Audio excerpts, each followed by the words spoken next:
आदर्श अंतिम साधक था, इसलिए जब उसने प्राचीन वीरान जानवर को हराया तो प्रकाश का पुल पूरी तरह से गायब होने से पहले कांप उठा। केवल एक चीज बची थी, वो थी स्वर्ग से आई डिवाइन रे जो आदर्श के शरीर पर पड़ी। लगभग 30 सेकंड बाद सारा प्रकाश आदर्श की बाह पर कंडेंस हो गया और स्वर्ग के निशान बन गए। ये स्वर्ग के निशान रंग बिरंगे थे और ड्रैगन के तराजू जैसे एक साथ अच्छी तरह से व्यवस्थित थे और बहुत सुंदर लग रहे थे। वहां मौजूद सभी लोग एक्स्ट्रा ऑर्डिनरी विजन वाले योद्धा थे। एक नजर में ही वे बता सकते थे कि आदर्श को कितने एम्पायरियन मार्क्स मिले थे। टोटल 36। इतने मैनी? आदर्श की बाह पर एम्पायरियन मार्क्स देखकर वरुण की आंखें ईर्ष्या से लाल हो गईं। अगर आदर्श महारानी की तिजोरी में एंटर कर पाता तो आदर्श उन सभी एम्पायरियन मार्क्स को एक जबरदस्त अपॉर्चुनिटी के बदले में कन्वर्ट कर सकता था। ऐसा क्यों हो रहा है? लिन परिवार में आदर्श को कुलमाता द्वारा बहुत सराहा गया था। वरुण का मानना था कि महान महारानी का रहस्यमय क्षेत्र एक ऐसा प्लेस जहां युद्ध कलाओं की परीक्षा होती है उसका स्टेज बनेगा, लेकिन कौन जानता था कि वो आदर्श से कमतर साबित होगा। उसने विशेष रूप से एक रहस्यमय तकनीक का इस्तेमाल किया था और सीरियस इंजरीज को सहने के बाद भी मुश्किल से टेस्ट पास कर पाया था। इसके विपरीत आदर्श बिना किसी चोट के पास हो गया था और उसे ढेर सारे स्वर्ग के चिन्ह प्राप्त हुए थे। ये डिफरेंस चौंका देने वाला था। उस बच्चे की किस्मत बहुत अच्छी है कि उसने करेक्ट बेट लगाया। कुलवंत ने आदर्श की बाह पर 36 एम्पायरियन मार्क्स को देखते हुए उदास स्वर में कहा। इस समय कुलवंत का मूड खराब था। कुलवंत के बगल में एक युवक था जो उसकी बात दोहरा रहा था। कुछ लोग किसी वाइल्ड एनिमल की आंखें या मुंह पर निशाना साधते हैं ये सोचकर कि यही उसकी वीकनेस है। दरअसल असली बड़े प्राचीन जंगली जानवरों के खिलाफ ये एक्शन बहुत ही मूर्खतापूर्ण है, खासकर मुंह पर अटैक करते समय। इससे इंसान के टुकड़े टुकड़े हो सकते हैं। कौन जानता था कि महान साम्राज्य के रहस्यमय लोक में इतनी सिंपल अरेंजमेंट है कि वो उस वीरान जानवर की कमजोरी को अपने मुंह में डाल लेगी। हमने इस रहस्यमय लोक का बहुत ज्यादा ओवर एस्टिमेट कर लिया है। कुलवंत ने अपने फॉलोअर की बातों पर कोई रिएक्शन नहीं दी, लेकिन उसके हाव भाव से पता चला कि उसने चुपचाप उन शब्दों पर सहमति व्यक्त की थी। आदर्श ने यह सुनकर केवल हल्की सी हंसी उड़ाई, न ही उसने कुछ एक्सप्लेन किया। उसने प्राचीन उजाड़ जानवर की कमजोरी पर अटैक करने के लिए वास्तव में ट्रिक का इस्तेमाल किया था, लेकिन ऊर्जा दृष्टि के गाइडेंस के बिना प्राचीन उजाड़ जानवर के मुंह पर अटैक करने का कोई मतलब नहीं था। कुलवंत ने अपने अहंकार के कारण हार मानने से इनकार कर दिया और इसके बजाय उसने महान महारानी के रहस्यमय क्षेत्र को नीचा दिखाने का ऑप्शन चुना। ऐसे विचारों के साथ अंततः उसे कष्ट सहना ही था। ये सोचते ही आदर्श के होठों पर एक चंचल मुस्कान तैर गई। वो स्वाभाविक रूप से एक ऐसे व्यक्ति की सिचुएशन देखना चाहता था जिसके आकाश राज के साथ अच्छे संबंध थे और जो चाहता था कि उसका जीवन दुर्भाग्य से गुजरे। इस टेस्ट में आदर्श ने पहले ही 36 एम्पायरियन चिन्ह और एक प्राचीन अवशेष प्राप्त कर लिया था। अपनी मानसिक ऊर्जा को अपने अंतरस्थानिक वलय में प्रवाहित करते हुए उसने रहस्यमयी क्रिस्टल को अपने अंतरस्थानिक वलय में तैरते हुए देखा। आदर्श एक ऐसी प्लेस ढूंढने के लिए बेचैन था जहां वो बिना किसी की नजर पड़े उस प्राचीन अवशेष के उपयोग की जांच कर सके। परीक्षण का अंत और बाहर निकाले जाना। इस समय महान साम्राज्य रहस्यवादी लोक ने अनाउंसमेंट की, जो भी पहले परीक्षण में सफल हो गया है वो अगले लेवल पर जा सकता है, और जो लोग एलिमिनेट कर दिए जाते थे उन्हें सामूहिक रूप से 15 मिनट में महान महारानी के रहस्यमय क्षेत्र से बाहर भेज दिया जाता था। ये सुनकर असफल हुए कई युवा अभिजात वर्ग उदास हो गए। उन्हें उम्मीद थी कि वे महान महारानी के रहस्यमय क्षेत्र में एंटर करके अपने क्षितिज का विस्तार करेंगे, लेकिन रियलिटी क्रूर थी। ये लोग पहले राउंड में भी पास नहीं हुए थे, इसलिए ये उनके लिए बहुत बड़ा झटका था। बेशक ऐसे लोग भी थे जो मुकदमे के एंड का बेसब्री से इंतजार कर रहे थे। उदाहरण के लिए वो मोटा युवक जिसने पहले मुकदमे की कोशिश की थी। उस प्राचीन वीरान जानवर ने उसका हाथ फाड़ दिया था और अब खून की कमी से उसका टूटा हुआ हाथ नीला पड़ रहा था। मोटे युवक का चेहरा भी पीला पड़ गया था और उसके होंठ कांप रहे थे। उसने 2 घंटे की यातनाएं झेली थीं और अब उसकी हदें पार होने वाली थीं। अब वो केवल जल्द से जल्द वहां से निकलकर अपने जू परिवार के पास लौटना चाहता था और अपने जू परिवार के बुजुर्गों से ट्रीटमेंट करवाना चाहता था, क्योंकि हो सकता है कि उसके हाथ को बचाने का अभी भी मौका हो, वरना उसका वॉर पाथ समाप्त हो जाएगा। जिन प्रतिभाशाली लोगों ने एक हाथ खो दिया है वे दूसरे दर्जे के योद्धाओं से भी ज्यादा हीन होंगे। रहस्यमय लोक के बाहर की हलचल। इस समय महान महारानी के रहस्यमय क्षेत्र के बाहर विशाल देव समाधि रसातल में समुद्र का पानी लगातार निगला जा रहा था। अशांत समुद्री जल में विभिन्न परिवार, कुलों और संप्रदायों के लोग प्रतीक्षा कर रहे थे। विभिन्न बड़े गुटों से आए लोगों में से केवल कुछ ही लोग खजाने की खोज के लिए रहस्यवादी क्षेत्र में एंटर कर पाए तथा शेष लोगों को अपने लोगों को प्राप्त करने के लिए बाहर ही छोड़ दिया गया। जो जूनियर असफल हो जाते थे उन्हें महान महारानी रहस्यवादी क्षेत्र द्वारा एलिमिनेट कर दिया जाता था, इसलिए बड़ों को प्राप्त किए बिना इन जूनियर को भगवान दफन रसातल में खींच लिया जाता था और टुकड़ों में तोड़ दिया जाता था। विभिन्न गुटों के कई बुजुर्ग बेचैनी महसूस कर रहे थे। शेन-तू परिवार के कबीले के जेड स्क्रॉल के अनुसार जो लोग परीक्षणों में असफल होते थे उनमें से ज्यादातर गंभीर रूप से घायल हो जाते थे, लेकिन कुछ की मौत भी हो जाती थी। इन विभिन्न गुटों के युवा जो महान साम्राज्य के रहस्यमय क्षेत्र में एंटर कर चुके थे, सभी बड़ी मेहनत से चुने गए कुलीन वर्ग के थे। उनमें से किसी एक की भी मृत्यु इन विशाल गुटों के लिए बहुत बड़ी क्षति होती। जेड स्क्रॉल के अनुसार पहले ट्रायल का एलिमिनेशन 3 घंटे बाद होगा। अभी भी समय है, शेन-तू परिवार के एक बुजुर्ग ने कहा, लेकिन इस समय महान महारानी के रहस्यमय क्षेत्र का एंट्री गेट कांपने लगा। ऐसा लग रहा था मानो किसी जल क्षेत्र की सरफेस पर कोई चट्टान गिर गई हो। ओह, क्या पहला मुकदमा खत्म हो गया? इतनी जल्दी? लोग चिंतित और आश्चर्यचकित थे। फिर भी वे लापरवाह नहीं थे। कई सीनियर ने अपने गुट के कनिष्ठों का वेलकम करने के लिए कंसंट्रेट किया और प्रिपेयर की। लिन परिवार की ओर से कुलमाता लिन का पूरा ध्यान एंट्री गेट पर था। वो महान साम्राज्य रहस्य क्षेत्र में एंटर नहीं कर पाई और वो जानती थी कि शेन-तू परिवार ने ये न्यूज सार्वजनिक कर दी है, जिससे 10 से ज्यादा गुट महान साम्राज्य रहस्य क्षेत्र में एंटर करने के लिए प्रेरित हुए हैं। लिन परिवार गहराई से जानता था कि अगर वे महान साम्राज्य रहस्य क्षेत्र में एंटर भी कर गए तो भी कुछ अच्छा मिलने की पॉसिबिलिटी बहुत कम थी। इसलिए केवल एल्डर तेजस्वी ही 4 या 5 एल्डर्स को महान साम्राज्य रहस्य क्षेत्र में ले गए। लिन परिवार के बाकी एल्डर्स, जिनमें कुलमाता लिन और एल्डर अंबर स्तंभ शामिल थे, रहस्य क्षेत्र से बाहर ही रहे। इतनी स्ट्रॉन्ग लाइनअप के साथ वे अपने लिन परिवार के जूनियर्स की भी काफी हद तक रक्षा कर सकते थे। जैसे जैसे एंट्री गेट का कंपन बढ़ता गया, अंततः एक युवक को उसमें से बाहर निकाल दिया गया। वो एक जवान लड़की थी। जब उसे बाहर निकाला गया तो उसके बाल बिखरे हुए थे और वो बहुत दयनीय लग रही थी। उसके बाल और खून उसके चेहरे पर लगे थे, इसलिए ये बताना मुश्किल था कि वो कौन थी। हालांकि वहां मौजूद कई बुजुर्ग पूरी तरह से कंसंट्रेट कर रहे थे, इसलिए स्कैन करके वे लड़की की पहचान बता सकते थे। उसके गुट की लाल पोशाक पहने एक लेडी तुरंत आगे आई और उसे तीव्र अशांत जल प्रवाह से बचा लिया। एक गर्म ऊर्जा उमड़ पड़ी जिसने ईश्वरीय समाधि की सक्शन पावर को अलग थलग कर दिया। उसी टाइम लाल वस्त्र पहने लेडी ने लड़की को पिलाने के लिए एक अमृत निकाला ताकि वो स्वस्थ हो सके। हालांकि उसकी तरफ से किसी की मौत हो गई थी, लेकिन लाल कपड़े पहने लेडी ज्यादा परेशान नहीं थी क्योंकि लड़की को ज्यादा चोट नहीं आई थी। थोड़े ट्रीटमेंट के बाद वो ठीक हो जाएगी। लड़की के बाद एक साधकों को महान महारानी के रहस्यवादी क्षेत्र से बाहर निकाल दिया गया। कुलमाता लिन और एल्डर अंबर स्तंभ ने एक दूसरे की ओर देखा और गहन ध्यान से कंसंट्रेट किया। वे आदर्श की सुरक्षा को लेकर सबसे अधिक चिंतित थे। अरुणिमा, चूंकि आदर्श बैकवाटर ईस्ट से आता है, इसलिए वो स्वर्गयुग दुनिया के लिए उपयुक्त नहीं है।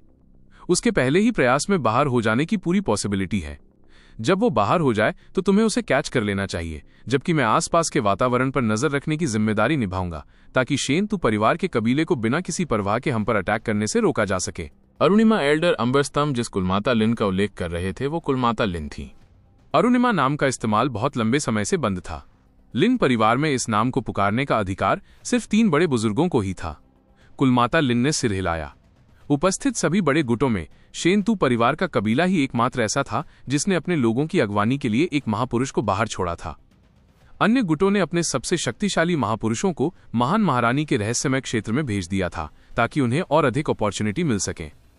एल्डर अंबर स्तंभ द्वारा शेन-तू परिवार के कुल को जकड़े रहने से कोई प्रॉब्लम नहीं होगी। अगर वे सचमुच लड़ने लगे तो ये निश्चित रूप से जीवन मरण का संघर्ष होगा। कुलमाता लिन को विश्वास नहीं था कि शेन-तू परिवार का कुल सिर्फ आदर्श जैसे कनिष्ठ के लिए इतनी भारी कीमत चुकाएगा। महान साम्राज्य के रहस्यमय लोक का एंट्री गेट प्रकाश की धाराओं से जगमगा उठा क्योंकि एक के बाद एक साधक बाहर निकल रहे थे। अब तक शेन-तू परिवार से एक भी शिष्य प्रकट नहीं हुआ था। इस सिचुएशन से शेन-तू परिवार के कई बुजुर्ग बहुत प्रसन्न हुए। जे हालात बुरे नहीं हैं। मुझे विश्वास है कि आकाश राज रहस्य जगत में इस एंट्री के साथ नई ऊंचाइयों को छुएगा। पिछले अनुभव के साथ वो और भी आगे बढ़ सकता है और अधिक अपॉर्चुनिटी प्राप्त कर सकता है। एक भयावह आवाज सुनाई दी। ये 1000 हाथ वाली दादी थी। 1000 हाथ वाली दादी भी महान महारानी के रहस्यमय क्षेत्र में एंटर नहीं कर पाई थी। उन्होंने दूर से ही कुलमाता लिन को देखा और जब उन्होंने कुलमाता लिन के एकाग्र भाव को देखा तो उनके चेहरे पर उपहास भरा भाव उभर आया। इस समय महान महारानी रहस्यवादी क्षेत्र का एंट्री गेट चमक उठा और लिन परिवार के कबीले के कपड़े पहने हुए एक व्यक्ति को बाहर निकाल दिया गया। उस व्यक्ति का शरीर खून से लथपथ था और उसका शरीर शतविक्षत था। कुलमाता लिन की पुतलियां सिकुड़ गईं और वो लगभग उसी टाइम लिन परिवार के शिष्य के पास प्रकट हुईं और उसकी रक्षा करने लगीं। वो 20 साल का एक आदमी था। उसके कपड़े फटे हुए थे और बाल बिखरे हुए थे। उसकी छाती और पेट में छेद हो गया था और हर जगह खून बह रहा था। कुलमाता लिन ने उस आदमी की कलाई पकड़ ली और उसके चेहरे के भाव तुरंत बदल गए। मृत। एक पल के लिए कुलमाता लिन अचंभित रह गईं। एक नया जीवन लिन परिवार की युवा पीढ़ी के सबसे उत्कृष्ट लोगों में से एक यूं ही मर गया था। धीर मर गया है। एल्डर अंबर स्तंभ की आवाज भारी हो गई और उनके चेहरे पर भाव खराब हो गए। एक बड़े एल्डर होने के नाते वे ज्यादातर समय ट्रेनिंग में रहते थे और लिन परिवार के मामलों में कम ही शामिल होते थे, लेकिन उन्हें सबसे प्रतिष्ठित जूनियर्स की पोजीशन की अच्छी समझ थी। धीर की प्रतिभा न केवल ज्योति से कमतर थी, बल्कि वो दिव्येश और तरुण से भी कमतर थी। हालांकि उसने हमेशा कड़ी मेहनत की थी। उसका ट्रेनिंग लगभग आत्मक्षतिग्रस्त होने की हद तक था। उसने कड़ी मेहनत से खुद को लिन परिवार के कनिष्ठों में सर्वश्रेष्ठ बनने के लिए मुश्किल से मजबूर किया था, लेकिन फिर भी वो आखिरी व्यक्ति था जिसे महान महारानी के रहस्यमय क्षेत्र के मुकदमे में जगह मिली थी। ये अप्रत्याशित था कि महान महारानी के रहस्यमय क्षेत्र में एंटर करने के कुछ ही समय बाद उनकी मृत्यु हो गई। कृपाण घाव, कुलमाता लिन ने कहा। उसकी आवाज ठंडी हो गई। धीर का शरीर जख्मों से भरा हुआ था। कुछ जख्म किसी वीरान जानवर के पंजों के थे, लेकिन सबसे ज्यादा जख्म उसके पेट पर लगे थे। ये सब तलवार के जख्म थे। क्या? कुलमाता लिन की बातें सुनकर एल्डर अंबर स्तंभ का क्रोध भड़क उठा। उसने सोचा कि धीर बहुत कमजोर था, जिसकी वजह से उसकी मृत्यु महान महारानी के रहस्यमय लोक में हुई। वो इसे एक्सेप्ट तो कर सकता था, लेकिन जब उसने तलवार के घाव सुने तो उसे शक होने लगा कि धीर को दूसरे कुलों ने मार डाला है। एल्डर अंबर स्तंभ ने धीरे से मुड़कर शेन तू परिवार की ओर देखा। उसकी आंखें हत्या के इरादे से भरी हुई थीं। शेन तू परिवार के लोग केवल उपहास करते रहे। 1000 हाथों वाली दादी ने व्यंग्य किया और विचित्र ढंग से कहा, क्यों? सिर्फ एक घातक कृपाण के घाव के कारण तुम हम पर शक कर रहे हो? कौन जाने धीर की ताकत इतनी कम थी कि वो महान महारानी के रहस्यमय क्षेत्र में डिफिकल्टीज का सामना नहीं कर सका, इसलिए उसे तलवार और कृपाण की कठपुतलियों से मार दिया गया। इसके अलावा भले ही उसे किसी ने कृपाण से मार दिया हो, आप कैसे श्योर कर सकते हैं कि ये मेरे शेनतू परिवार के कबीले द्वारा किया गया था? 1000 हाथ वाली दादी ने लापरवाही से हंसी, क्योंकि वो उनके दुर्भाग्य पर खुश थी। हालांकि धीर, जिसके पंजे और कृपाण के घाव थे, के लिए उसी मुकदमे में वीरान जानवरों और तलवार और कृपाण की कठपुतलियों का सामना करना इम्पॉसिबल था। इसके अलावा जिन अन्य पारिवारिक कुलों का सफाया हुआ था, उनमें से किसी भी अन्य युवक की सिचुएशन ऐसी नहीं थी। एल्डर अंबर स्तंभ ने एक शब्द भी नहीं कहा और चुपचाप 1000 हाथ वाली दादी को देखता रहा। 1000 हाथ वाली दादी का दिल बैठ गया। उसे अब भी डर था कि कहीं लिन परिवार का कोई बड़ा बुजुर्ग उसे घूर न ले। इसके अलावा एल्डर अंबर स्तंभ की आंखों में जो इंटेंट था, उसे देखकर उसे दबाव का एहसास हुआ। और इस समय एक काले वस्त्रधारी बुजुर्ग 1000 हाथ वाली दादी के सामने आ गया और एल्डर अंबर स्तंभ द्वारा डाले गए दबाव को सहन कर रहा था। काले वस्त्र पहने ये बुजुर्ग शेन तू परिवार के कुल का सबसे बड़ा बुजुर्ग था। वो लंबा था और उसका शरीर बहुत चौड़ा था, लेकिन वो बहुत दुबला पतला था। वो लंबे वस्त्र पहने किसी कंकाल जैसा दिखता था। काले वस्त्रधारी बुजुर्ग की उपस्थिति में 1000 हाथ वाली दादी ने तुरंत दबाव में कमी महसूस की। 1000 हाथों वाली दादी ने फिर से अपनी निडर मुद्रा में आकर एल्डर अंबर स्तंभ और कुलमाता लिन की ओर एक उत्तेजक और उपहासपूर्ण नजर डाली। उसकी नजर का मतलब साफ था, अगर वो हमारे हाथों मारा भी गया तो तुम क्या कर सकते हो? अगर तुम्हें क्षमता है तो आओ और हमसे लड़ो। वो कुतिया। कुलमाता लिन बेहद गुस्से में थीं। उनके पर्सनालिटी को देखते हुए उनके लिए ऐसे शब्दों का इस्तेमाल करके गाली देना दुर्लभ था। 1000 हाथ वाली दादी को नजरअंदाज करते हुए एल्डर अंबर स्तंभ का चेहरा उतर गया। उसने चौड़े कद वाले शेनतू एल्डर की ओर देखा। कालजय, ऐसा लग रहा है कि आपके शेनतू परिवार के कबीले ने हमारे लिन परिवार पर युद्ध की घोषणा करने का डिसाइड कर लिया है। ये देखकर कि एल्डर अंबर स्तंभ के शब्द तलवारें खींचने के कगार पर थे, कालजय ने हल्के से जवाब दिया, आपको मुझे धमकी देने की जरूरत नहीं है। अवशेष परीक्षण के आधार पर आपके लिन परिवार ने मेरे शेनतू परिवार के कुल के बुजुर्गों के साथ जो किया, वो हमारे लिए युद्ध करने के लिए पर्याप्त है। हालांकि हम अभी युद्ध नहीं कर रहे हैं, क्योंकि आप और मैं दोनों चिंतित हैं कि दूसरे लोग इस सिचुएशन का फायदा उठाएंगे। लेकिन रहस्यवादी क्षेत्र में जीवन और मृत्यु का निर्धारण स्वर्ग द्वारा होता है। एल्डर अंबर स्तंभ, क्या आप इतने भोले नहीं हो सकते कि ये सोचें कि आपके लिन परिवार के शिष्य और मेरे शेनतू परिवार के कुल के शिष्य रहस्यवादी क्षेत्र में एक दूसरे की हेल्प करके परीक्षणों से गुजरेंगे? कालजय की आवाज में एक अजीब सी भेदक शक्ति थी। उसमें युआन क्यूई तो नहीं थी, लेकिन कानों के पर्दों में गूंज पैदा कर देती थी, जिससे कानों में हल्का दर्द होता था। एल्डर अंबर स्तंभ की आंखें थोड़ी सिकुड़ गईं और वे चिल्लाए, ठीक है। कोई भी उनकी आवाज में हत्या की मंशा सुन सकता था। तुम सही कह रहे हो, रहस्य लोक में जीवन और मृत्यु है। फिर मैं देखूंगा कि मेरे लिन परिवार और तुम्हारे शेनतू परिवार के शिष्यों में से आखिरकार किसकी हंसी होगी। हा। कालजय जोर से हंसा। पता नहीं तुम्हें इतना कॉन्फिडेंस कहां से मिलता है। क्या तुम्हें लगता है कि तुम्हारे लिन परिवार के शिष्य, जो महान महारानी के रहस्यमय क्षेत्र से परिचित नहीं है, वहां 10 से ज्यादा गुटों के बीच अलग दिख पाएंगे? क्या तुम सिर्फ एक ज्योति के दम पर यह कर रहे हो? उसकी प्रतिभा अच्छी हो सकती है, लेकिन वो अभी भी छोटी है, तो उसकी तुलना आकाशराज से कैसे हो सकती है? आकाशराज कालजय का प्रत्यक्ष वंशज था और वो उसका सबसे अधिक सम्मान करता था। उसे विश्वास नहीं था कि युवा ज्योति रहस्यवाद के क्षेत्र में आकाशराज का मुकाबला कर पाएगा। अगर लिन परिवार के शिष्य समझदार होते तो वे जल्दी ही हार मान लेते। अगर वे घायल नहीं होते तो उन्हें छिपकर हमला किए जाने का डर नहीं होता। ऐसा होने पर वे बिना किसी जान माल के सुरक्षित रूप से महान महारानी के रहस्यमय क्षेत्र से निकल सकते थे। हालांकि यदि वे लापरवाही से अपनी किस्मत आजमाने की कोशिश करते तो पॉसिबिलिटी थी कि वे सब नष्ट हो जाते। एल्डर अंबर स्तंभ कुछ नहीं बोले। वे ये भी तय नहीं कर पा रहे थे कि जूनियर कितनी दूर तक जा सकते हैं। सब कुछ उन पर निर्भर था। कालजय और हजार हैंड ग्रैनी के साथ आगे बहस करने का कोई मतलब नहीं था, क्योंकि उन्हें अन्य लिन परिवार के कनिष्ठों, विशेष रूप से आदर्श पर ध्यान केंद्रित करना था। इसी टाइम एक नाटा मोटा युवक महान महारानी के रहस्यमय लोक से बाहर फेंका गया। इस युवक की हालत बहुत दयनीय थी। उसने अपना एक हाथ खो दिया था और चूंकि उसका बहुत सारा खून बह चुका था, इसलिए उसके आसपास के स्थानिक हेरफेर और ईश्वरीय समाधि की प्रबल शक्ति का सामना वो नहीं कर सका। वो तुरंत बेहोश हो गया। हालांकि जब वो बेहोश हो गया तब भी उसने अपनी टूटी हुई बांह को मजबूती से पकड़ रखा था। प्रियमवद, प्रियमवद, शू परिवार की तरफ से एक लेडी अचानक चिल्लाई। वो उस युवक के परिवार की ही कोई सदस्य लग रही थी, लेकिन प्रियमवद नाम से सबके चेहरे अजीब से लग रहे थे। इतने दयनीय रूप वाले युवक को प्रियमवद कहना बहुत ही प्यारा लग रहा था। अब 16 जोड़ साल के ग्रुप को बाहर करने की बारी है। जे, मैं आपके लिन परिवार को एक एडिशनल कॉप्स मिलने पर पहले ही बधाई देना चाहती हूं। हजार हाथ वाली दादी ने अपनी भयानक आवाज में मजाक उड़ाया। 16 जोड़ साल के बच्चों वाला ग्रुप आदर्श का था। तथा कथित एडिशनल कॉप्स स्वाभाविक रूप से आदर्श की लाश की ओर इशारा कर रहा था। हजार हाथों वाली दादी आकाशराज के अरेंजमेंट से वाकिफ थीं। उनकी राय में एक काले दिल और वीरान स्वर्ग तकनीक में कुछ प्रतिभा के अलावा आदर्श कुछ खास नहीं था। चूंकि महान महारानी का रहस्यमय क्षेत्र ट्रू एबिलिटी पर डिपेंड करता था, इसलिए उसकी इमेजिनरी मूव्स बेकार थीं। जब तक आदर्श को एलिमिनेट नहीं कर दिया जाता तब तक उसे आकाशराज द्वारा अरेंज किए गए लोगों द्वारा मार दिया जाएगा। वो उस टाइम अरुणिमा की अभिव्यक्ति का इंतजार कर रही थी। कुलमाता लिन ने कोई रिप्लाई नहीं दिया क्योंकि उनका चेहरा उदास हो गया था। इसी टाइम एक के बाद एक कनिष्ठों को महान साम्राज्ञी रहस्यवादी क्षेत्र द्वारा बाहर निकाल दिया गया। ये लोग अधिकतर 16 वर्ष से अधिक आयु के थे, इसलिए वास्तव में युवा ग्रुप की बारी थी। कुलमाता लिन इंतजार कर रही थीं। लिन परिवार में टोटल 416 जोड़ युवा थे। दिव्येश और तरुण के पास होने में कोई प्रॉब्लम नहीं होनी चाहिए। वरुण और आदर्श के लिए उनका बाहर होना कोई सरप्राइज की बात नहीं होगी। जैसे जैसे टाइम बीतता गया, निष्कासित लोगों की संख्या बढ़ती गई। उनमें शेंतु परिवार के 2 शिष्य भी थे। ये दोनों 17 साल के थे और आदर्श के ग्रुप में शामिल नहीं थे। 2 लोगों को हल्की फुल्की चोटें लगना कोई बड़ी बात नहीं थी। हजार हाथ वाली दादी ने उनकी तरफ देखा और एक बेहद भद्दी मुस्कान दी। ये दोनों लोग इस रहस्यमय लोक अभियान पर आए शेंतु परिवार के कुल के 2 सबसे कमजोर लोग थे। उन्हें हल्की चोटों के साथ एलिमिनेट कर दिया गया। इस रिजल्ट से हजार हाथ वाली दादी बहुत संतुष्ट हुई। लिन परिवार की लाश की तुलना में उनकी हालत काफी बेहतर थी।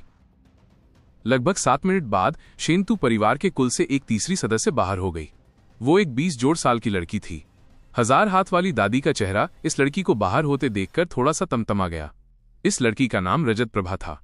छोटी उम्र से ही उसमें असाधारण मार्शल आर्ट प्रतिभा थी। उसे शेंतु परिवार ने गोद ले लिया और उसका उपनाम बदलकर शेंतु रख दिया। बचपन में वो आकाशराज के साथ बड़ी हुई और भविष्य में उसे आकाशराज की उपपत्नी बनना तय था। मूल रूप से रहस्य लोक की इस यात्रा के लिए रजत प्रभा आकाशराज के साथ ट्रैवल कर रही थी। उसकी सुरक्षा और सहायता की जिम्मेदारी रजत प्रभा पर थी, इसलिए हजार हाथों वाली दादी को रजत प्रभा से कुछ एक्सपेक्टेशंस थी और उन्हें उम्मीद थी कि वो आकाशराज के साथ मिलकर बहुत आगे तक जा पाएगी। हालांकि उन्हें शुरू से ही अप्रत्याशित रूप से बाहर कर दिया गया। ये सुनकर हजार हाथ वाली दादी का माथा ठनका। ये लड़की वैसे तो काफी काबिल थी, लेकिन जब उसकी जरूरत पड़ी तो वो नाकाम रही। हजार हाथों वाली दादी की नजर में वो कचरा थी। आकाशराज कैसा है? हजार हाथ वाली दादी ने रजत प्रभा की चोटों को नजरअंदाज कर दिया और पहले आकाशराज के बारे में पूछा। रजत प्रभा बेकार थी, मैं युवा गुरु की हेल्प नहीं कर पाई। रजत प्रभा ने जल्दी से एक गोली निगल ली और अपराध बोध से भरकर बोली। युवा गुरु ने परीक्षा पूरी तरह से पास कर ली। उसने सबको चौंका दिया। न सिर्फ उसे सबसे कम समय लगा, बल्कि उसे कोई चोट भी नहीं आई। इसके अलावा उसे महान महारानी के रहस्यमय क्षेत्र का पुरस्कार एम्पायरियन मार्क भी मिला। एम्पायरियन मार्क? रजत प्रभा की बातें सुनकर हजार हाथों वाली दादी खुशी से मुस्कुराईं। उसे एम्पायरियन मार्क मिलना स्वाभाविक है। आकाशराज के लिए ये ज्यादा मुश्किल नहीं होगा। उसे कितने मिले? 5। मैंने उन्हें बहुत ध्यान से गिना। शाबाश! 1000 हाथों वाली दादी और भी ज्यादा खुश हो रही थीं। अब उन्हें अपने सामने आकाशराज की होने वाली उपपत्नी में कोई कमी नजर नहीं आ रही थी। अगर ऐसा है तो चलो तुम्हारी नाकामी को भूल जाते हैं। तुम्हारी क्षमताएं सीमित हैं और आकाशराज को तुम्हारी हेल्प की जरूरत नहीं है। पिछली महान महारानी रहस्य लोक की परीक्षा में आकाशराज ने काफी संख्या में एम्पायरियन चिन्ह प्राप्त किए थे। पहली परीक्षा में उसे 3 चिन्ह मिले थे, लेकिन अंत में उसे महान महारानी की तिजोरी खोलने के लिए बस कुछ और चिन्हों की जरूरत थी। लेकिन इस बार आकाशराज को पहले ही प्रयास में 5 अंक मिले। लगता है महारानी के खजाने आकाशराज के ही होंगे। 1000 हाथ वाली दादी की आवाज बहुत तेज थी, क्योंकि उन्होंने उसे बिल्कुल भी नहीं छिपाया था। विभिन्न गुटों के कई बुजुर्गों ने इसे साफ सुना। उन सभी ने शेंतु परिवार के कबीले का जेड स्क्रॉल देखा था, इसलिए वे जानते थे कि एम्पायरियन मार्क का क्या मतलब है। वे आकाशराज को 5 एम्पायरियन मार्क्स मिलने से ईर्ष्या करते थे। वो पुरानी बात अब दूर होती जा रही है, लिन परिवार की तरफ से कुलमाता अरुणिमा ने गुस्से से कहा। उसे 1000 हाथ वाली दादी को उस टाइम अपंग न कर पाने का थोड़ा अफसोस हो रहा था। अब शेंतु परिवार का कबीला परीक्षणों में अच्छा प्रदर्शन कर रहा था, जबकि परीक्षणों में उनका भविष्य निराशाजनक लग रहा था। इससे कुलमाता अरुणिमा के मन में क्रोध उमड़ पड़ा। कुलमाता अरुणिमा की नजरों को भांपकर 1000 हाथों वाली दादी ने उपहास किया। अवशेषों के मुकदमे के बाद वो लिन परिवार से हद से ज्यादा नफरत करने लगी थी। वो लिन परिवार को मिट्टी में मिला देने और उनमें से हर एक को मार डालने के लिए बेताब थी। अरुणिमा, क्या तुम्हें लगता है कि तुम्हारा लिन परिवार उस छोटी चुड़ैल लड़की को ठीक करने वाला प्राचीन नुस्खा पा सकेगा? क्या मजाक है। अगर तुम्हारे लिन परिवार के 10 में से 2-3 जवान जिंदा लौट आएं तो बहुत अच्छा होगा। महान महारानी के रहस्यमयी क्षेत्र में आज का अभियान तुम्हारे लिन परिवार के पतन की शुरुआत होगा। एक दिन ऐसा आएगा जब मेरा शेंतु परिवार स्वर्गयुग दुनिया से तुम्हारे लिन परिवार का नामो निशान मिटा देगा। 1000 हाथ वाली दादी का स्वर हत्या के इरादे से भरा था, जबकि कुलमाता अरुणिमा की आंखें ठंडी पड़ गईं। लिन परिवार और शेंतु परिवार के बीच खूनी संघर्ष का समय आ गया था। 1000 हाथ वाली दादी के साथ उसकी कोई व्यर्थ की वाकयुद्ध नहीं थी। वो अपने लिन परिवार के कनिष्ठों का वेलकम करने का इंतजार कर रही थी, इसलिए उसे पूरी तरह से कंसंट्रेट होना था, ताकि जब वो किसी व्यक्ति को बचाए तो शेंतु परिवार के कबीले को उन पर छुपकर हमला करने से रोक सके। हालांकि अगले 7-8 मिनट के बाद महान सम्राज्ञी के रहस्यमय क्षेत्र के एंट्री गेट्स के स्थानिक उतार चढ़ाव कमजोर पड़ गए।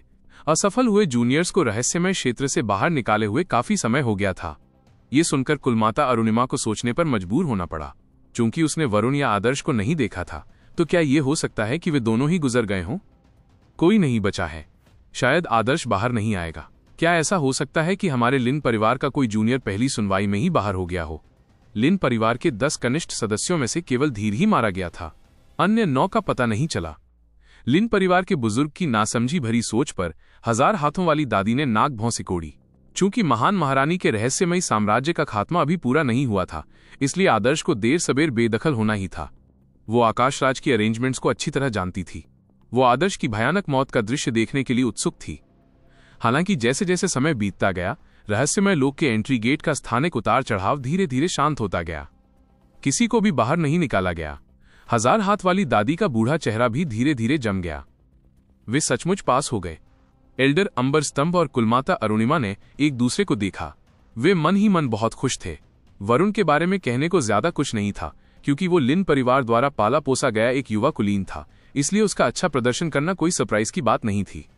हालांकि आदर्श एक युवा था जो बैकवाटर ईस्ट से आया था और उसने एक दूसरे लक्ष्य उजाड़ स्वर्ग तकनीक पर बहुत समय और ऊर्जा खर्च की थी।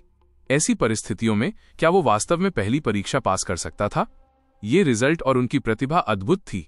सपने देखना बंद करो। तभी 1000 हाथों वाली दादी की कर्कश आवाज फिर सुनाई दी। क्या तुम्हें सच में लगता है कि लिन परिवार के बाकी 9 लोग इस मुकदमे में पास हो जाएंगे, खासकर आदर्श जैसा छोटा सा कमीना? मैं तुम्हें बता दूं, मरने के कई तरीके होते हैं। कुछ लोग लाशें छोड़ जाते हैं, तो कुछ ऐसे भी होते हैं जब लाशें पीछे नहीं छूटती। मिसाल के तौर पर, हड्डियों के चूर्ण में तब्दील होने के बाद अगर उसे महान महारानी के रहस्यमय लोक से बाहर भी निकाल दिया जाए, तो भी वो बस धूल ही होगी जो नजर नहीं आएगी। तुम में से कौन उस छोटे से कमीने को उस रूप में पहचान सकता है? 1000 हाथ वाली दादी के शब्दों ने कुलमाता अरुणिमा का दिल दहला दिया। योद्धाओं के लिए किसी व्यक्ति को मारने के बाद उसकी लाश को नष्ट करना एक आसान काम था। उसने अपना सिर थोड़ा झुकाकर उन युवा किसानों की ओर देखा जिन्हें मार दिया गया था। ये सभी लोग 16 जोड़ उम्र के थे। कुलमाता अरुणिमा की स्मरण शक्ति बहुत अच्छी थी, इसलिए वो उन कुछ लोगों को याद रख सकीं जिन्होंने आदर्श के साथ रहस्य लोक में एंटर किया था। महान महारानी रहस्य लोक के रूल्स के अनुसार एंट्री के बाद उन्हें समान आयु के साधकों के साथ ग्रुप में रखा जाता था। इन लोगों को आदर्श की सिचुएशन के बारे में जानना था। इसमें वो मोटा युवक भी शामिल था जिसने अपना एक हाथ खो दिया था और जिसे वो लेडी प्रियमवत कहकर बुलाती थी। इस टाइम वो अपनी बेहोशी से जाग उठा था। उसने संयोग से कुलमाता अरुणिमा और 1000 हाथों वाली दादी के बीच तीखी बहस सुनी। 1000 हाथ वाली दादी ने अपने आखिरी वाक्यों में आदर्श का जिक्र किया था। इस वजह से मोटे आदमी को एहसास हुआ कि शेंतु परिवार और लिन परिवार के दो महत्वपूर्ण लोगों के बीच झगड़े की वजह सिर्फ दोनों परिवारों की एक दूसरे से नफरत ही नहीं थी, बल्कि आदर्श से भी काफी कुछ जुड़ा था। आदर्श। इस राक्षस के बारे में सोचते हुए उस छोटे मोटे आदमी ने, जो अभी भी उस औरत की बाहों में लेटा हुआ था, अपना मोटा चेहरा हिलाया। वो बच्चा बहुत अजीब था, इतना अजीब कि दूसरों में डर पैदा हो गया। और जिस बात से वो छोटे मोटे आदमी को सबसे ज्यादा डर लग रहा था वो ये थी कि उसने पहले भी आदर्श को मारने के बारे में सोचा था। शुक्र है उसने कोई कदम नहीं उठाया, अन्यथा वो शायद महान महारानी के रहस्यमय क्षेत्र में अपने मोटे शरीर को अलविदा कह देता। और जब उसने 1000 हाथ वाली दादी को ये कहते सुना कि आदर्श निश्चित रूप से मुकदमे में मारा जाएगा और फिर उसके टुकड़े टुकड़े करके राख कर दिया जाएगा, तो उस मोटे आदमी ने अपनी छोटी छोटी आंखें झपकाईं। उसका चेहरा बेहद अजीब था। जहां तक उन अन्य लोगों का प्रश्न है जो आदर्श के समान समूह में थे लेकिन बाहर कर दिए गए, उनके भी भाव समान थे। तुमने मुझे याद दिला दिया। 1000 हाथों वाली दादी ने कुलमाता अरुणिमा की निगाहें देखीं और फिर उन युवकों से कहा जिन्हें मार दिया गया था, मुझे पता है कि आकाशराज ने इनाम देने का वादा किया था। अब आकाशराज अभी भी परीक्षणों में है और वो बाहर नहीं आया है। मैं उसे इनाम देने में हेल्प करूंगी। तुम में से किसने उस छोटे बदमाश आदर्श को मारने में हेल्प की थी? चाकू से वार करने या तलवार से वार करने पर इनमें से कोई भी मुझसे इनाम पा सकता है। अगर ये असली है तो तुम सभी को मिलेगा। 1000 हाथ वाली दादी की आवाज भारी लेकिन तेज थी। युआन क्यूई का इंजेक्शन लगाने से वो आसानी से सबके कानों में पहुंच गई। वो कुलमाता अरुणिमा के चेहरे को रौंदने के लिए इस तरह के एक अशिष्ट तरीके का उपयोग करना चाहती थी जिससे लिन परिवार को गंभीर झटका लगा। हालांकि 1000 हाथ वाली दादी को ये देखकर आश्चर्य हुआ कि निकाले गए युवाओं में से कोई भी अपना इनाम लेने आगे नहीं आया, बल्कि वे सब उसे अजीब नजरों से देख रहे थे। ओह, इसका क्या मतलब है? 1000 हाथ वाली दादी को यह अजीब लग रहा था। उसे एक अजीब सा शक था, मानो हालात वैसे नहीं थे जैसा उसने सोचा था। ये कि हमने आदर्श को कोई नुकसान नहीं पहुंचाया। मोटा आदमी सबसे पहले बोला। 1000 हाथ वाली दादी को झटका लगा क्योंकि उसके दिल में बेचैनी की भावना और अधिक तीव्र हो गई। कुलमाता अरुणिमा ने भी छोटे मोटे आदमी को देखा। कुलमाता अरुणिमा की नजर भांपकर मोटे आदमी ने जल्दी से कहा, दादी कृपया मुझे गलत मत समझिए। मेरा कभी भी युवा स्वामी आदर्श से निपटने का इरादा नहीं था, न ही मैंने किसी इनाम का लालच किया था। मोटा आदमी जल्दी से सब कुछ स्पष्ट कर गया। वो पहले से ही डरा हुआ था। उठते ही उस भयानक प्राचीन उजाड़ जानवर ने उसका हाथ फाड़ दिया था और फिर भी आदर्श ने एक ही तीर से उसे हरा दिया था। हालांकि कुलवंत जैसे लोगों को लगता था कि आदर्श की किस्मत अच्छी है और संयोग से उसे प्राचीन वीरान जानवर की कमजोरी का सामना करना पड़ा, लेकिन इस मोटे आदमी के मन में ऐसा कुछ नहीं था। आदर्श बहुत अजीब था। वो नहीं चाहता था कि उसे उस मोटे आदमी के रूप में याद किया जाए जो आदर्श के बड़े होने पर इनाम पाने के लिए उसे मारना चाहता था। इसलिए उन्होंने इस मौके का इस्तेमाल अपनी बात स्पष्ट करने के लिए किया। उन्होंने युवा गुरु आदर्श को अपना अभिवादन भी बदल दिया था, जिससे बात और भी स्पष्ट हो गई। कुलमाता अरुणिमा ने स्वाभाविक रूप से उस मोटे आदमी के शब्दों में उसके डर को भांप लिया।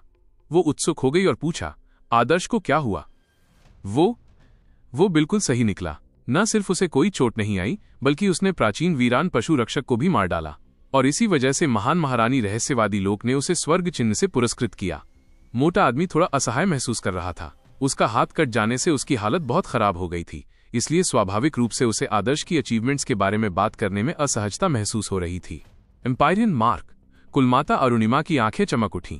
ये एक बहुत ही सुखद आश्चर्य था। उसने सोचा था कि आदर्श का पास होना बहुत इंप्रेसिव होगा। उसने कभी सोचा भी नहीं था कि उसे एम्पायरियन मार्क मिल जाएगा। आदर्श को एम्पायरियन मार्क मिला। एल्डर अंबर स्तंभ ने भी बात की।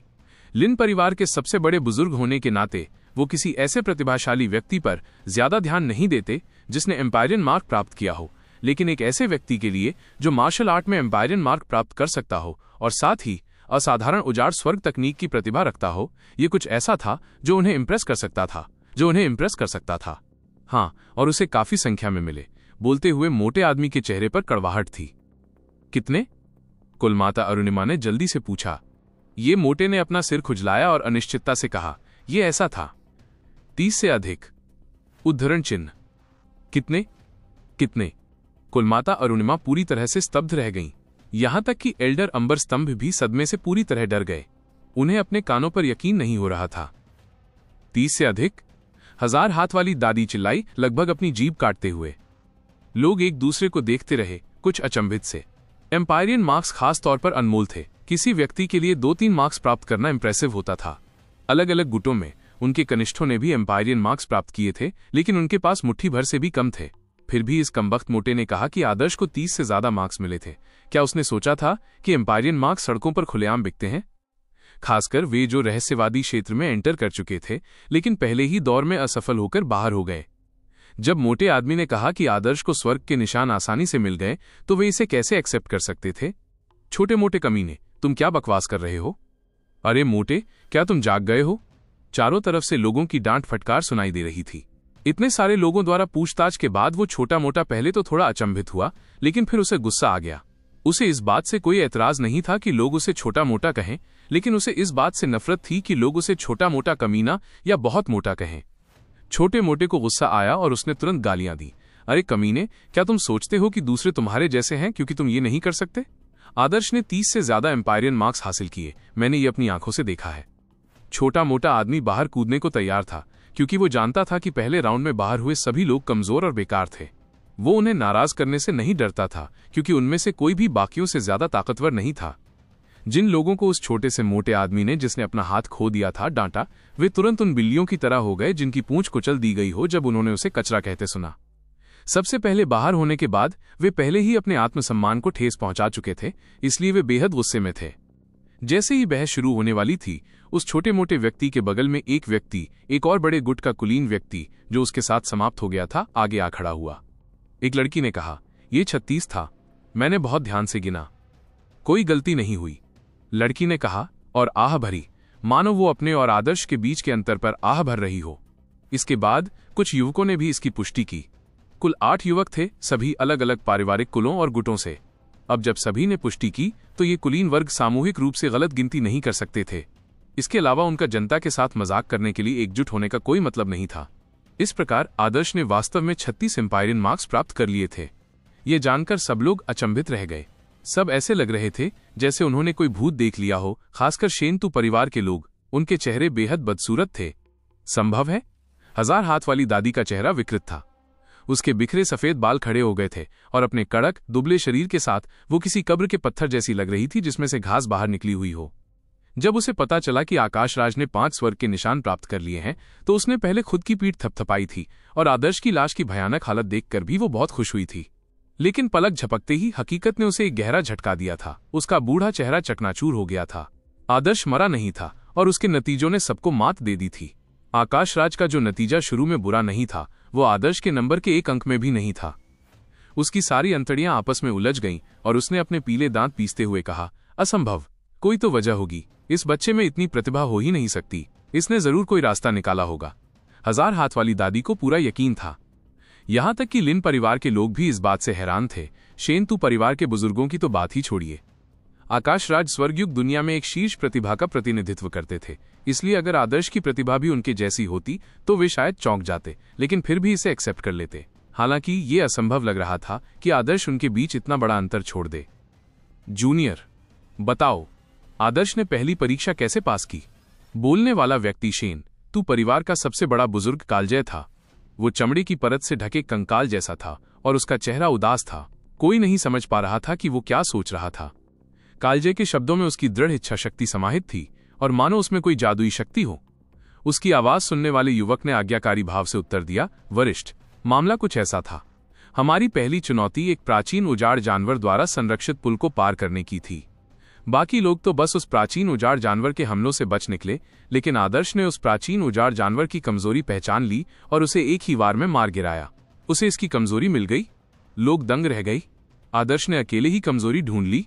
बोलने वाला व्यक्ति ली अग्नि संप्रदाय का एक आंतरिक बुजुर्ग था। वो बोलने वाले युवक को घूर रहा था क्योंकि उसके मन में बेचैनी थी। वो जानता था कि उसके संप्रदाय में पिछले 3 वर्षों से सबसे प्रमुख व्यक्ति कुलवंत आदर्श के साथ ग्रुप में था। उसकी परीक्षा भी आदर्श जैसी ही कठिन थी। हालांकि आदर्श अपनी कमजोरी खोजने में कामयाब रहा, लेकिन कुलवंत नहीं। हाँ, युवा गुरु कुलवंत ने कहा था कि आदर्श की किस्मत अच्छी थी। ये भाग्य से ही था।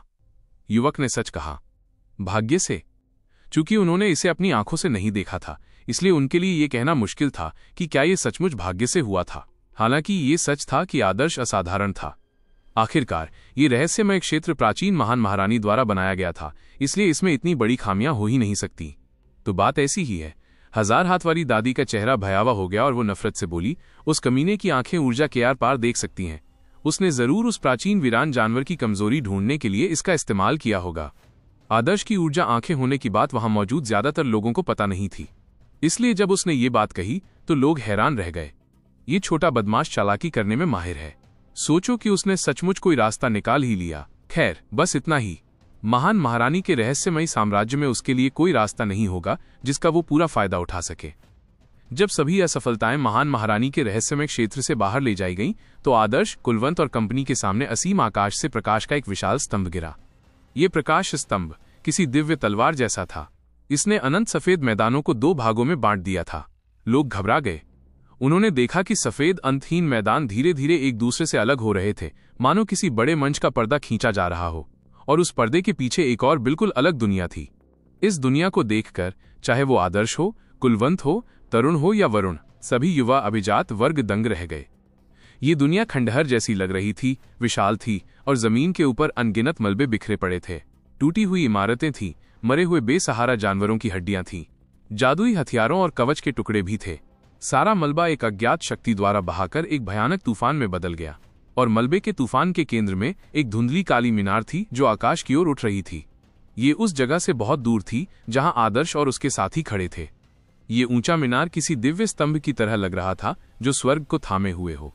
ये विशाल, प्राचीन था और असीम शक्तिशाली आभा बिखेर रहा था। और जिस जगह आदर्श और उनके साथी खड़े थे वो आसमान में हजारों मीटर ऊपर थी। वे एक ऐसी जगह पर खड़े थे जो आसमान में एक छोटी सी खिड़की जैसी लग रही थी।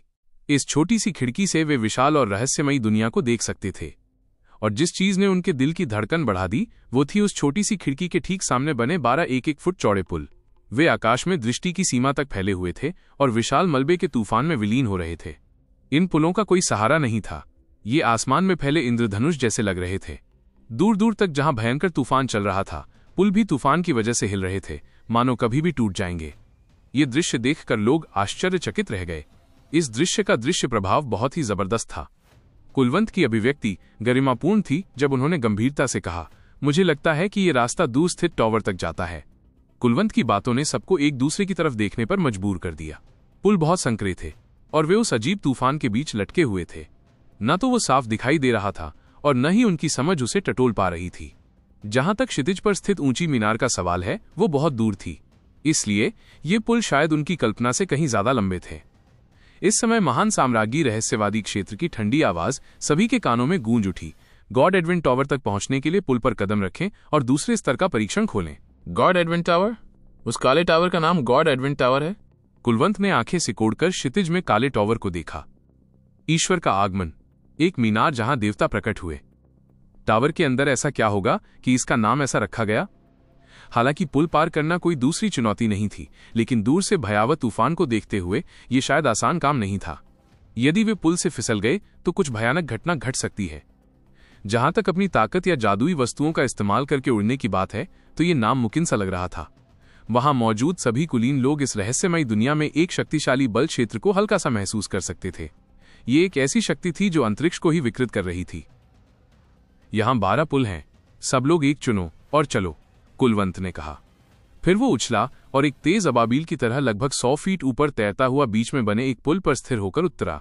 उसने सबकी ओर देखा। उसकी नजर क्षण भर के लिए आदर्श पर रुक गई। अब तुम्हारी बारी है। आदर्श ने कुलवंत की आंखों में युद्ध की भावना स्पष्ट रूप से महसूस की। आदर्श कुलवंत के मन की बात समझ सकता था। वो एक घमंडी इंसान था, इसलिए वो ये स्वीकार नहीं कर पा रहा था कि पहली ही परीक्षा में उसे पूरी तरह से मात दे दी गई। इसके अलावा कुलवंत खुद को समूह का सबसे ताकतवर इंसान मानता था। कुलवंत आदर्श से हारने पर बहुत नाराज था, जिसने छल कपट किया था। वह नंबर 1 स्थान पुनः जीतना चाहता था। चलो ऊपर चलते हैं। युवा किसान पुलों पर छलांग लगाने लगे। कुछ आत्मविश्वास से भरे थे, जबकि अन्य बहुत सावधान थे। आदर्श भी उनमें से एक था। जब आदर्श पुल पर उतरा तो उसे लगा कि कई नजरें उस पर टिकी हैं। जाहिर है, पहले राउंड में आदर्श के प्रदर्शन ने बहुत ज्यादा ध्यान खींचा था। हालांकि अब लोगों को ये नहीं लगता था कि आदर्श आसानी से बाहर हो जाएगा, लेकिन किसी को यह भी यकीन नहीं था कि वो और भी ज्यादा कमाल कर पाएगा। आदर्श इस शत्रुता से अप्रभावित था, क्योंकि वे महान महारानी के रहस्यमय क्षेत्र के अंदर उस पर हमला नहीं कर सकते थे। पुल पर तेज हवाएं चल रही थीं। कुलवंत सबसे आगे था। वो स्वीपिंग फिगर स्वॉर्ड स्टेप्स का इस्तेमाल कर रहा था, इसलिए उसके 3 प्रतिरूप उसके आगे रास्ता बना रहे थे। 100 से ज्यादा तलवार क्यू किरणें चारों ओर उड़ रही थीं। ये तलवार क्यू हवा को चीरती हुई कुलवंत पर दबाव कम कर रही थीं। इस वजह से वो बिना ज्यादा मेहनत किए आसानी से आगे बढ़ पा रहा था। इस दृश्य ने कई लोगों को मन ही मन भयभीत कर दिया। यहां तक कि आदर्श को भी लगा कि कुलवंत की क्षमताएं वाकई असाधारण थीं। और कुलवंत आदर्श से थोड़ा बड़ा था। अगर आदर्श सचमुच कुलवंत से लड़ता तो उसे यकीन नहीं था कि कौन जीतेगा, क्योंकि अनुमान लगाने का कोई तरीका नहीं था। उसके पास कई छिपे हुए घातक दांव थे, लेकिन कुलवंत, जो ली अग्नि संप्रदाय के आंतरिक अनुयायियों में सर्वश्रेष्ठ था, के पास भी शायद कई घातक दांव थे। तभी एक तेज चीख सुनाई दी। उनके सामने तूफान फट पड़ा और तूफान से 1-2 मीटर लंबी काली परछाई सीधे आगे चल रहे कुलवंत की ओर बढ़ी। इस काली परछाई में धातु जैसी चमक थी। ये भेड़िए जैसा दिख रहा था, लेकिन इसकी पीठ पर धातु के पंख थे, जिससे ये तूफान में आजादी से उड़ सकता था। धातु उजाड़ जानवर? कुलवंत घबरा गया, लेकिन वो ताकतवर था और उसकी प्रतिक्रियाएं तेज थीं। जब वो पीछे की ओर झुका तो तलवार की 3 किरणें सीटी बजाती हुई आगे बढ़ीं। तलवार क्यू ने धातु के उजाड़ जानवर को उसके 4 अंगों से काट दिया और जल्द ही वो टुकड़े टुकड़े हो गया। पेंग! धातुमय उजाड़ जानवर की लाश फट गई। कुलवंत ने राहत की सांस ली। अगर उसकी प्रतिक्रियाएं तेज ना होती तो धातु का वो वीरान जानवर अपने हमले में कामयाब हो जाता। नतीजे भयावह होते। धातु के इस वीरान जानवर की गति भले ही तेज हो, लेकिन उसकी सुरक्षा व्यवस्था नाकाफी थी। अगर कोई उसके हमले से बच जाता तो उसे मारना मुश्किल नहीं था।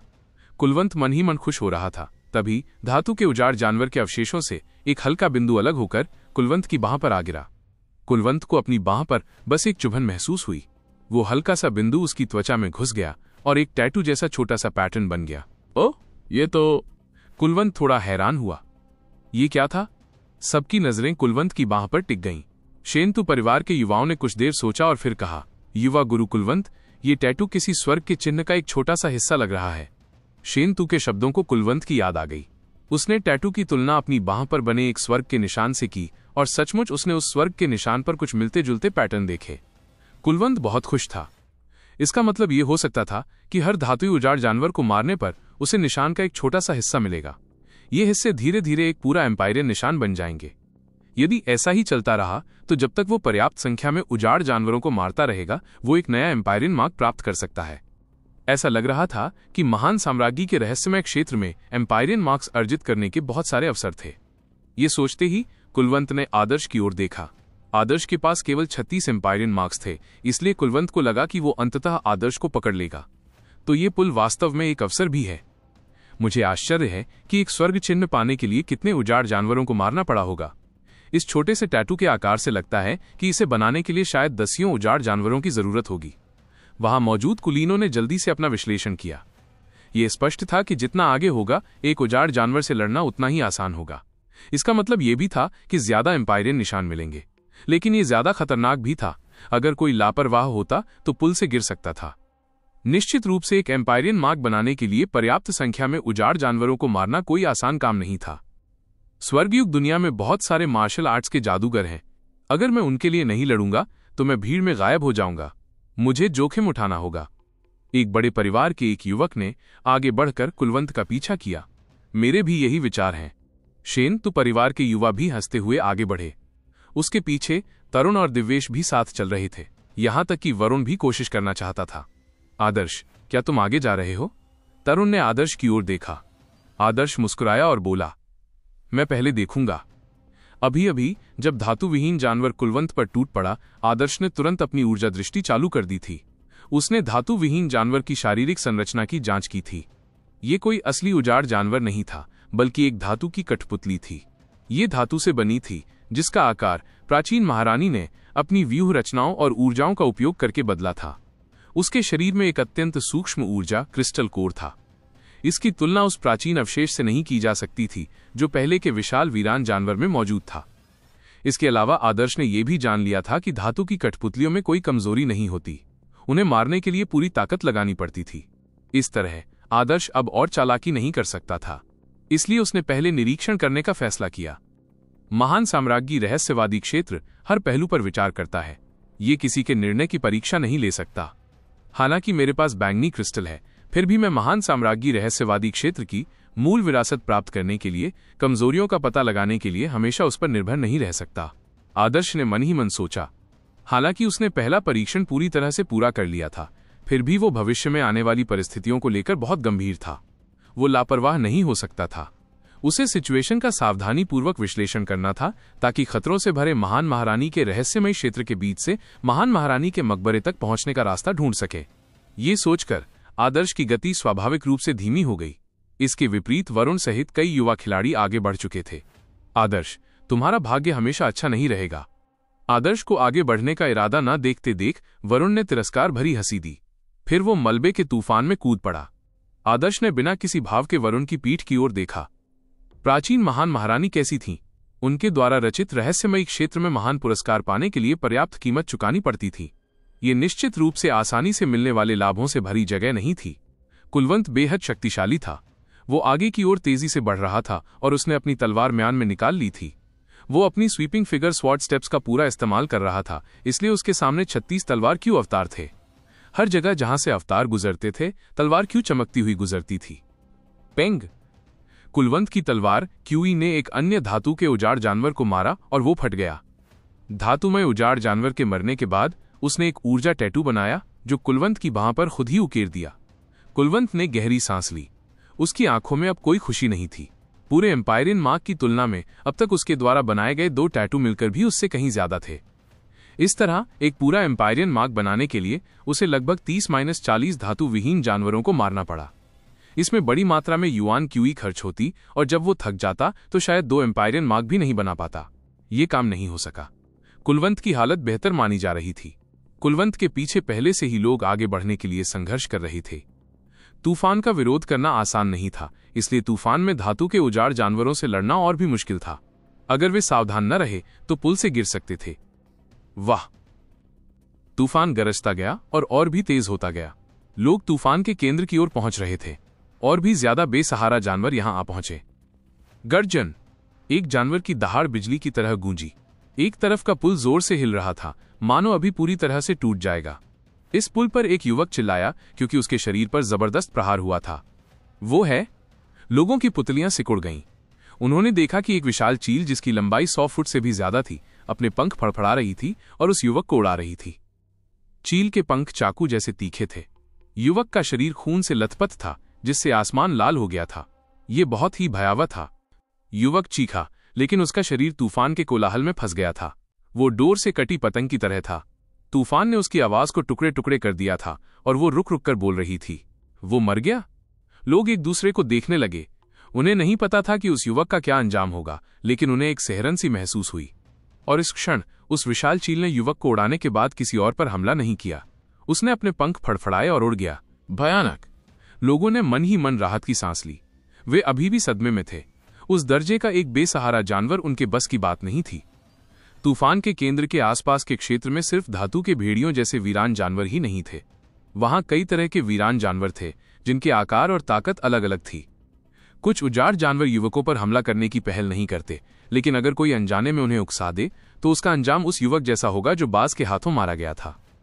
जब हम तूफान में बेसहारा जानवरों पर हमला करते हैं तो हमें न केवल तूफान के दबाव को झेलना होता है, बल्कि हमें यह भी पहचानना होता है कि ऐसे अराजक वातावरण में हम किन बेसहारा जानवरों को नहीं हरा सकते। अगर हम अंधाधुंध हमला करते हैं तो मौत की संभावना है। कई युवकों के चेहरे पर भद्दे भाव थे। ऐसी परीक्षा बहुत कठिन थी। ये शक्ति, अंतर्दृष्टि, प्रतिक्रिया और सहन शक्ति की एक साथ परीक्षा थी।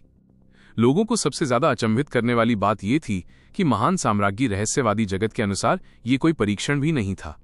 ये तो बस पहले परीक्षण से दूसरे परीक्षण तक का एक मार्ग था।